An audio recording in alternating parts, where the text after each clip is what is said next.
Hi, you've reached Feather and Veil. I'm glad you're here. Today I'm going to be discussing Chapter 3 of my book entitled Interrupted by Grace. I do want to put a trigger warning on this video that this does contain self-harm.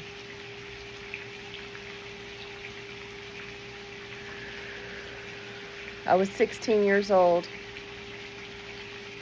My mother had moved me 9 hours away from everything that I'd known. It was my birthday. I just found out from my father that he was not my father via telephone. The years between the dreams seemed to be distant, and they seemed to be fading at this point. School started the next month. I'm always getting hit by bugs. The school started next month, and it felt like I was dropped in a foreign country without a guidebook.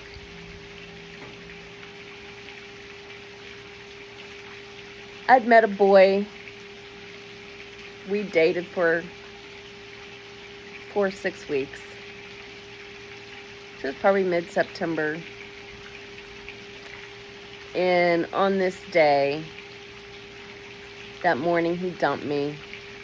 I found out that I was failing the majority of my classes, had no friends, felt this heavy loneliness for weeks now. Felt like I was a burden.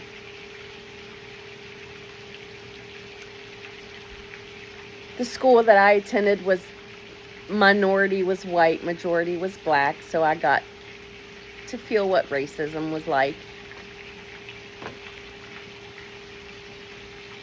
Me not seeing color, realizing that we're all humans.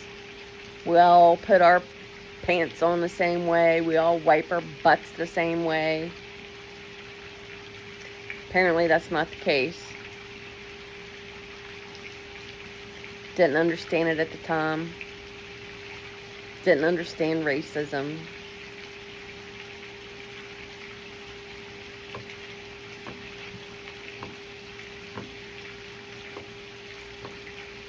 Well, I decided I needed a place to break down in private, so I ducked into this musty bathroom, collapsed into a stall, dropped all my belongings. I had a trapper keeper. And if you know anything about trapper keepers, they are secured with Velcro. Over time, that Velcro wears out, and my trapper keeper wasn't keeping anymore. When I dropped all my belongings, the trapper keeper spilled out all my papers, including a pair of silver scissors.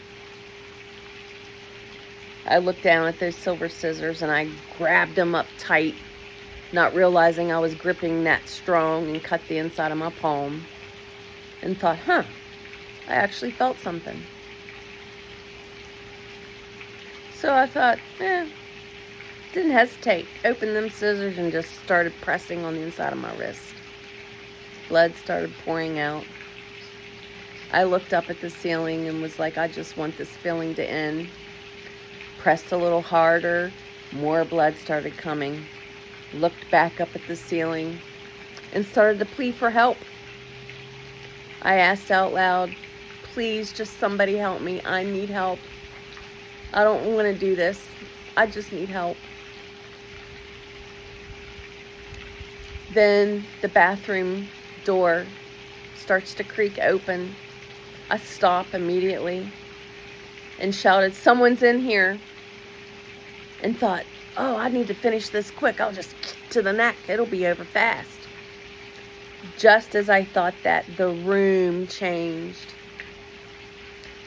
The room was starting to fill up with this bright, brilliant white light. The toilet beside me was engulfed in this white light. The wall in front of me to the stall engulfed in this white light. And I thought I better hurry up as I was getting ready to my neck. My bathroom stall door opened slowly but deliberately, and this brighter white light stood in front of my eyes. Next thing I know, this breeze, cool but warm, kind but firm, pulled me up from the floor by my hands.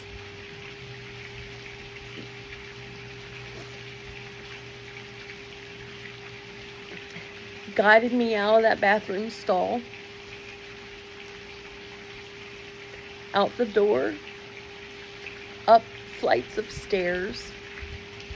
As we entered the hall, right, there's not a person there, it's just light. We get halfway down this hallway, and I look up at this rectangle fluorescent light that's flickering and buzzing and making noise. I heard this knock to my right. I didn't do it. I don't know where it come from. I turned to look at where the knock came from, and there's a classroom door with a glass window. This woman comes to the window. Our eyes meet. She has this loving smile as she opens the door, and that sweet scent from there washes over me. She looks down and sees blood and says, "Oh my God, are you okay? What happened?" Next thing I know, the students behind her fell eerily silent. She turns around to her students and says, "Y'all need to finish the chapter. I'll be right back." She guides me by the elbow down the hall, down the flights of stairs, as she's whispering to herself, "Oh Lord, please give me strength." She opens the door. We go into the next open corridor, and in the distance I can see the office door.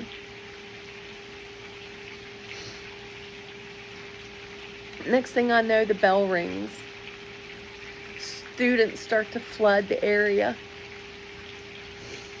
I'm hearing gasps and whispers and seeing kids point and start laughing. Hearing racist comments the whole way to the office. I get in the office. I'm surrounded and swarmed by adults. Questions coming from the left and right, front and back of me. I'm dazed. I'm confused. I don't know what the hell's going on. So then that teacher guides me into a private room. She sets me down. She's down, kneeling in front of me, looking me dead in the eyes and asking me question after question after question. The only question I hear is, "What's your name?" I tell her my name. Next thing I remember is standing up, and that's it. I don't remember leaving the school. I don't remember the ride back to our place. I don't remember going to bed that night.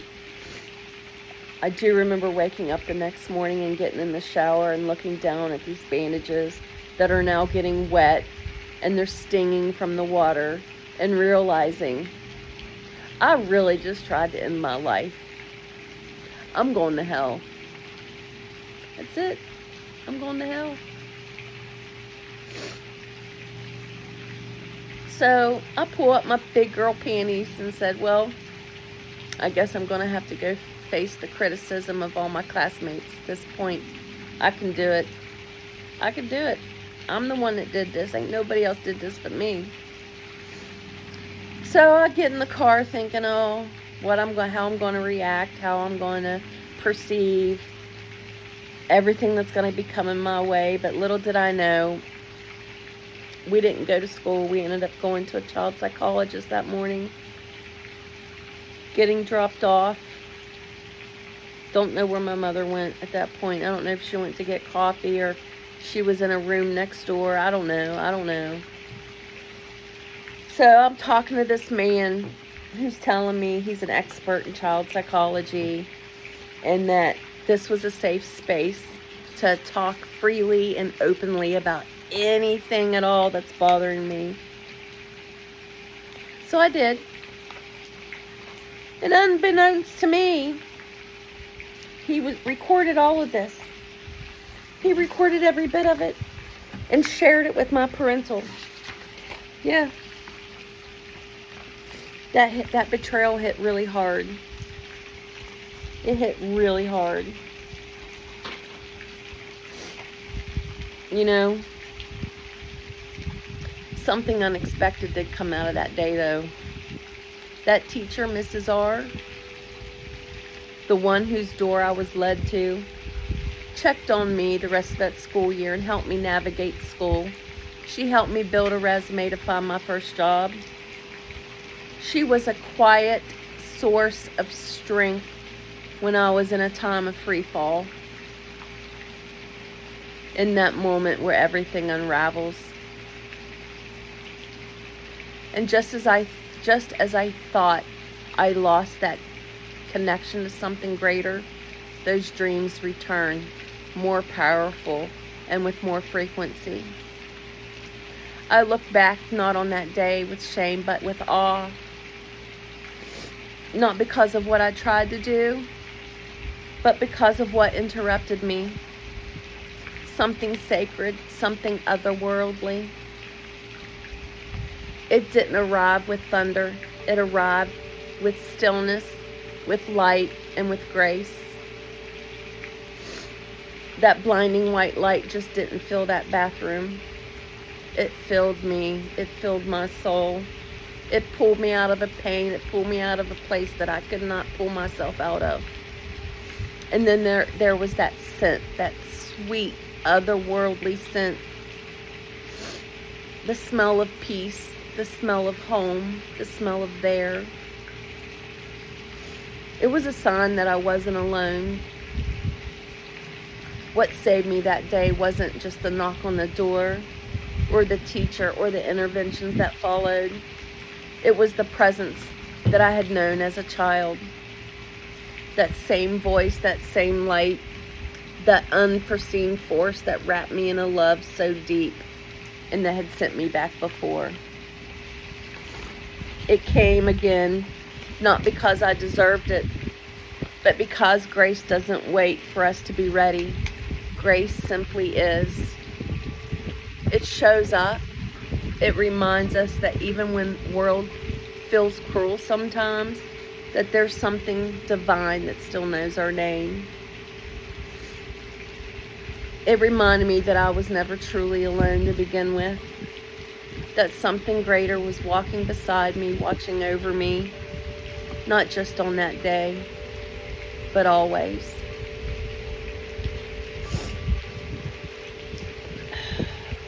Please be gentle with yourself. Walk in kindness and always trust in your light. I hope you'll continue to join me. The story's not over yet. There's still more to come. If you find this interests you, please hit like and subscribe and follow me. Ask any questions in the comment section. I will gladly answer. Until next time, bye.